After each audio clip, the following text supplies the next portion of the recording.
I've been on these stages quite a lot. I'm usually hiding behind one of those and don't have to talk to people. So that's more my gig. This is not so much. I mean, I did ask about a freestyle drum solo just to sort of Come on then. They say that words would be better than interpretive drum solos. So you're probably wondering why I've been asked to say a few words. I know that I certainly am. I think it's something to do with the fact that a couple of months ago, I was put on the spot as a public speaker, and so here I am. So you'll have to bear with me. I suppose the second and most important reason I'm here, as was mentioned, is that I'm a parent of an SEND child that regularly attends Heel and Toe, our lovely little boy, Kit, who's on the screen up here. Kit is an amazing young boy. He has a wicked sense of humour. He adores music. Anyone who knows him or has met him knows that he loves Wind the Bobbin. I thought about getting the whole room to do it. Spanish and Wind the Bobbin. He would love that. But despite currently being non-verbal, he is without doubt the bossiest member of our entire family, which is quite a feat for someone who has no words. But he has his challenges, as I'll get into shortly. So I'm here, I suppose, as a sort of representative for SEND families and parents, to share a little from our perspective. And our Heel and Toe story is probably different from any of the other families. We've got some other families here tonight, as they cater for children with such a range of different needs, but I'm sure there's common themes between our story and a lot of the other families as well. So the funny thing about becoming the parent of an SEND child is that in most cases no one really expects it, so no one's really prepared for it. That was definitely the case for us. In fact, we weren't expecting to have another child at all, but that's another story. To paraphrase The Fresh Prince, this is a story all about how our lives got flipped turned upside down.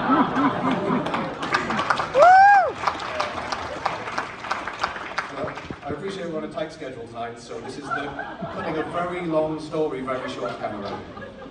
So, my beautiful wife Susan and I, who's here somewhere, we already had two fantastic children, who it just so happens they popped up on there with Kit. And for the most part, they were two standard issue children. Of course, they have their various quirks, like we all do. Max was 12 years old, Ida was nearly 6, and along came little Kit. Nothing says surprise like a 12-year age gap. There was very little that was normal about the world in general at that time. Kit being born a few months before 2020. Let's say about that the better. But as he got older, we started to notice Kit maybe had a few extra quirks and missed milestones.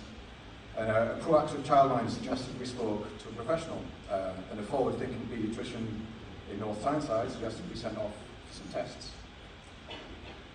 The results were conclusive, and Kit was diagnosed with Fragile X syndrome. Our reaction was probably much like yours right now. What the heck is that? And when we did our first research, it told us that Fragile X syndrome is the most common inherited cause of learning disability. And so we were even more perplexed. I haven't really got time to cover much about Fragile X syndrome itself, but if you want more information, please check out Fragile X Society at fragilex.org.uk. There's some very good information. The summary of quite a long list is that it can cause some physical, intellectual development, sensory and behavioural issues, including autism and ADHD, all thanks to the inability to make a particular protein in the body. Such a small thing that has such a big effect on someone's life. 4 years later, we are still learning, scrabbling, and generally trying to keep the ship afloat. But the time after the diagnosis, I would describe as a no man's land. It was a wasteland of information and a minefield of different services or complete lack thereof.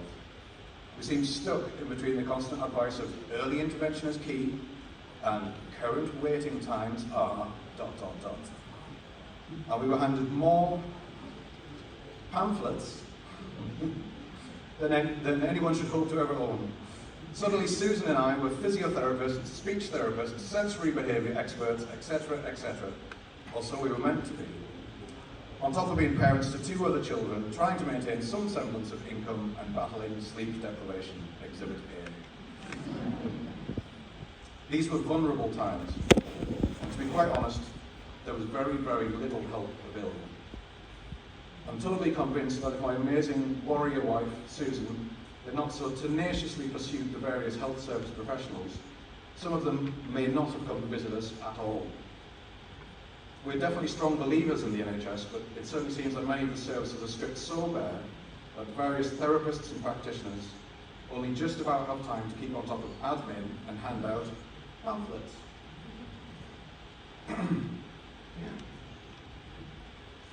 So, we were told by other parents that everything is a battle when you're the parent of an SEND child. But unfortunately, it seems they weren't exaggerating. Page 2. I'm keeping it short, honestly. Then we, or shall I say Susan, learned of heel and toe. Rosemary Davis, Kit's portage worker, was the most fantastic and proactive professional we encountered in that time. And she suggested Susan get in touch with heel and toe. Within weeks of reaching out, Kit was there for an assessment, and it was suggested that he attended the sensory occupational therapy and speech and language therapy. Again, within weeks of the assessment, Kit was attending his first sessions. This was the proactive help Kit needed, and we so desperately wanted for him. To put these timescales into perspective, we are still awaiting an official autism diagnosis on the preschool pathway for Kit. Note that bit, preschool pathway, which is expected to be completed by 2027. Kit started school in September, just gone. It's just how it is right now. Within weeks at Heel and Toe, we were face to face with experienced, skilled, and such incredibly supportive professionals who knew this world of SEND that was still quite alien to us. It was so much more than getting the support that he needed. It felt like as parents we were being led out to no man's land and shown that there was a path to follow, that it would be okay, that we were doing okay, and that we were finally able to start digesting and coming to terms with Kit's diagnosis. We truly can't thank Caroline and Rachel enough for the support we got at this time. They were the first ones that we met. Rachel suggested that due to Kit's sensory needs, we combined his speech therapy sessions with hydrotherapy sessions. Right on, Kit, and he's been attending, loving, and splashing his way. Sorry about that, Adrian, Gemma, Gabby, and Nikki, for getting us splashing, through his sessions ever since. There are absolutely no downsides to Heel and Toe. It is a beacon in our area. But there is a but. These amazing skilled professionals cannot and should not work for free. And the facilities they provide are expensive to buy and expensive to run. And believe me, we know only too well that putting the word sensory in front of a toy product means you can triple the price, apparently. As an independent charity, they need financial support, just like we need their support. Last page, I promise. So, my job as a music producer and songwriter is all about wrapping up messages in stories. So, I'm a big fan of an analogy. The best analogy I can think of for becoming an SEND parent is this.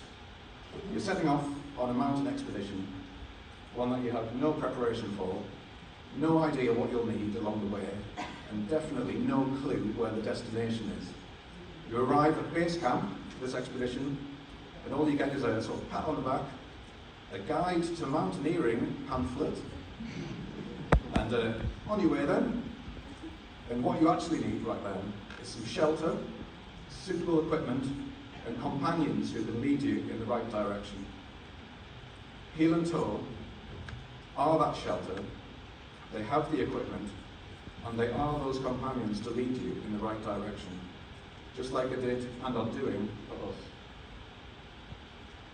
For all the many families just like ours, and there are many, who are climbing mountains on a daily basis, what Healing Toe offers is priceless. What they do for children with disabilities right here in the Northeast is truly invaluable. Please, please support what they do in whatever way you can, so that they can continue to help the many families like ours and those here tonight throughout the region.